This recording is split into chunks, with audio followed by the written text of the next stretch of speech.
Praise the Lord. Have a blessed day mga kapatid. Isang mapagpalang araw po sa ating lahat. This is Brother BJ of Gospel Force. And for this day, ang ating pong pag-uusapan patungkol po dito sa John 1:1. Ayan na madalas po nating naririnig. Pero sa oras na ito mga kapatid, ating pong pagbibigyan ng pansin ang ilang mga interpretasyon po patungkol sa John 1:1. And for the part 2, doon po natin bibigyan ng paliwanag yung patungkol po sa John 1:1. At ngayon, tatalakayin po natin yung iba't ibang interpretasyon patungkol po sa John 1:1. Ayan po, sa walang pagtataga, basahin po muna natin yung John 1:1. Sa English, sabi niyo doon, in the beginning was the Word, and the Word was with God, and the Word was God. Ito ay madalas ginagamit po ng ilang mga sekta at mga denomination, mga kapatid, na sabi nila ito ay nagpapatunay na mayroong dalawang Diyos, dalawang persona, at hindi lang nag-iisa ang Diyos. Ito ang kadalasan nilang ginagamit mga kapatid. At ngayon, titingnan natin ang kanilang mga interpretasyon patungkol po sa Biblia. Kung ito ba ay pasok, mga kapatid, sa katuruan ng Biblia, mga kapatid at kaibigan. Ayan po, John 1:1, sabi dito ng iba, ang word daw dyan ay son. Ayan, yan po daw ay anak. Okay, sa Tagalog, sa simula ay ang salita, at ang salita ay kasama ng Diyos, at ang salita ay Diyos. Ayan, sabi ng iba, na ang word daw dyan ay son, at ang God dyan ay yung Ama. Ayan. So sa madaling salita mga kapatid, kung babasahin natin according to their interpretation, in the beginning was the Son. Ayan. In the beginning was the Son, and the Son was with the Father. So, doon pa lang sa first statement mga kapatid, in the beginning was the Son, sa simula ay ang anak, parang hindi ata tama mga kapatid pakinggan, dahil mauna ba ang anak kaysa Ama? Ayan. So, sa pangalawa, doon sila nagkakaroon ng tinatawag na parang swak sa kanilang interpretasyon na sabi doon, at ang anak ay kasama ng Ama. Ayan. So, doon nila pinifit in ang kanilang pagpapaliwanag po mga kapatid. Ngunit, kung tatanggalin nila yung unang clause at pangatlo mga kapatid, maging swak sila. Kaya lang sa una, in the beginning was the Son, and the Son was with the Father, and the Son was the Father. Parang hindi ata tama mga kapatid. Sa simula ay ang anak, at ang anak ay ang kasama ng Ama, at ang anak ay ang Ama. Ayan. So, it will ruin their philosophy po mga kapatid and interpretation, dahil sa kadalasan po sa mga ganitong mga pagpapaliwanag, kumbaga salungat po sa kanilang paniniwala na ang Ama ay ang anak. Ayan.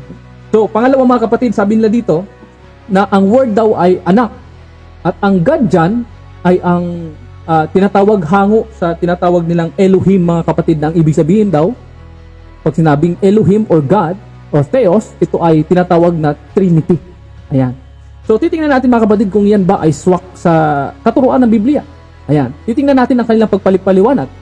Sa English, in the beginning was the Son, and the Son was with the Trinity.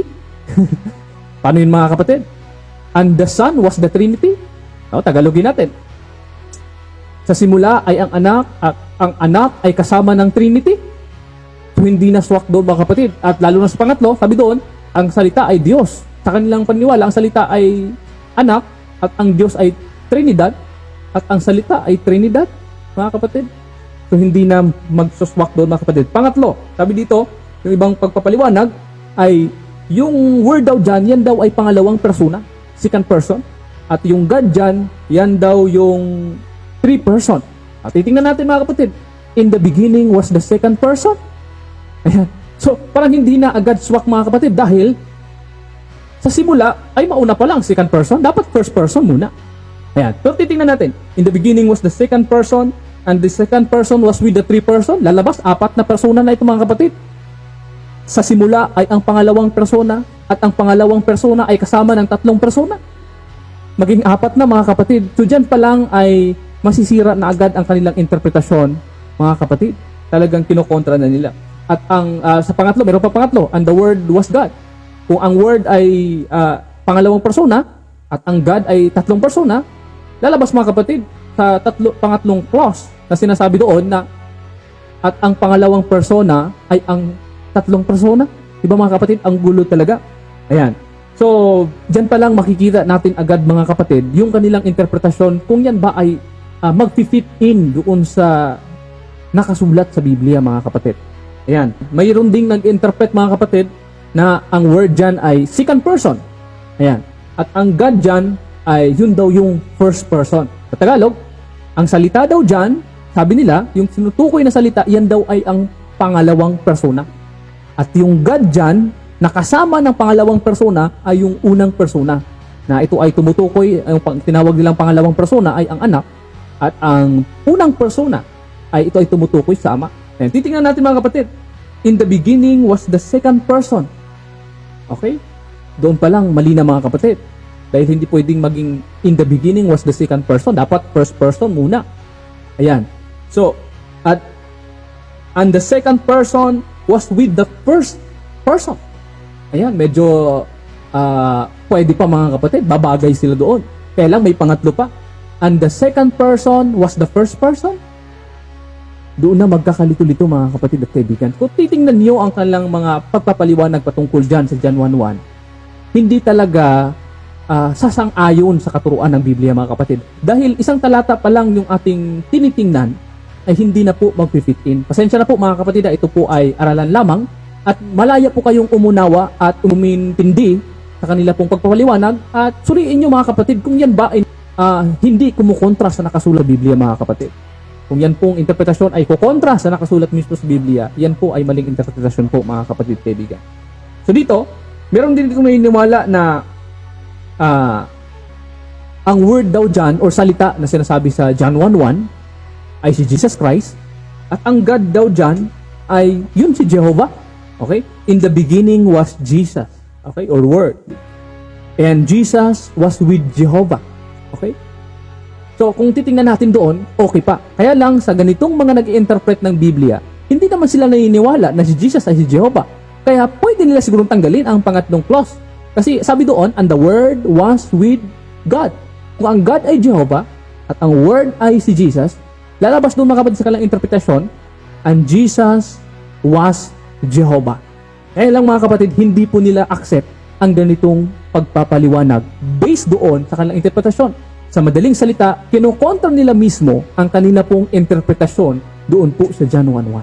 So, mayroon din naniniwala na ang word daw dyan ay si Jesus na tao. At ang God dyan, of course, siya ang Ama na ayon sa kanila, walang pangalan. Si Ama.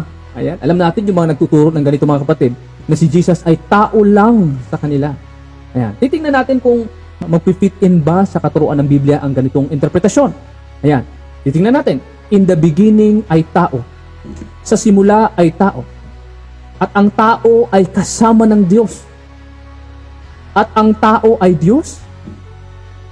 Tingnan mga kapatid, kumukontra mismo sa kanilang pagpapaliwanag ang kanilang interpretasyon doon sa John 1:1. Sabi nila, nag-accept naman sila na yung word daw dyan ay si Jesus. Sabi nila, yung God dyan ay yung Ama. Okay?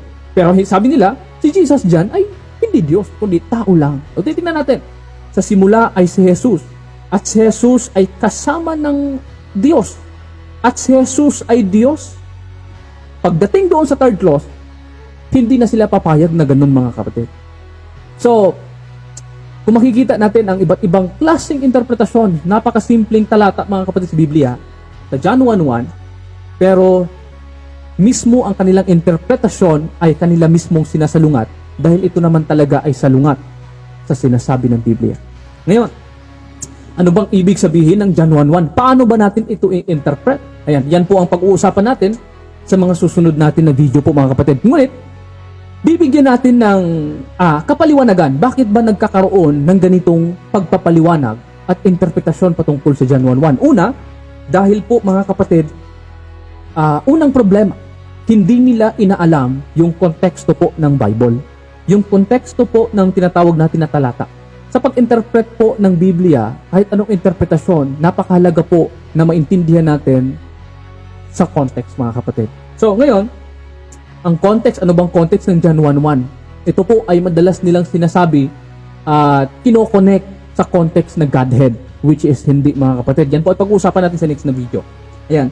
Susunod, yun pong tinatawag na rightly dividing the Word of God, na hindi po nila na-i-apply mga kapatid according to the Bible, na kailangan nating aralin mga kapatid ang nakasulat sa Biblia, na sa Scripture, na para alam natin kung ano yung pagka-divide mga kapatid doon sa salita ng Diyos. Alam natin kung paano ito ini-interpret mga kapatid. Ang nangyari kasi sa iba mga kapatid, sa John 1:1, bago nila in-interpret ang John 1:1, inuna muna nila yung John 1:14. Kumbaga, binasa mo na nila yung John 1:14, uy, nagkatawang tao ang Diyos, or nahayag sa laman, and the Word became flesh, si Jesus Christ ito. And then, saka sila bumasa doon sa John 1:1. Kung magbasa po tayo ng Biblia mga kapatid, bago po tayo sa John 1:14, dapat John 1:1 muna, bago ang John 1:14. Hindi yung John 1:14 muna, and then babalik tayo sa John 1:1. Di ba mga kapatid? Nakita niyo po yung difference mga kapatid. Pangatlo, ito po ay tinatawag na self-interpretation. Kung makikita niyo po mga kapatid, ang kanila pong interpretasyon sa Biblia, nagkaroon muna sila ng imagination doon sa kanilang isipan, and then that interpretation, hinahanapan nila ng supporting verse sa Bible and trying to fit in on what the Bible says. Na dapat mga kapatid at kaibigan, na binasa muna natin yung Biblia, saka natin pinapasok sa ating isipan mga kapatid. Hindi yung nagbuo muna tayo ng interpretasyon and then i-fit in natin sa nakasulat sa Biblia.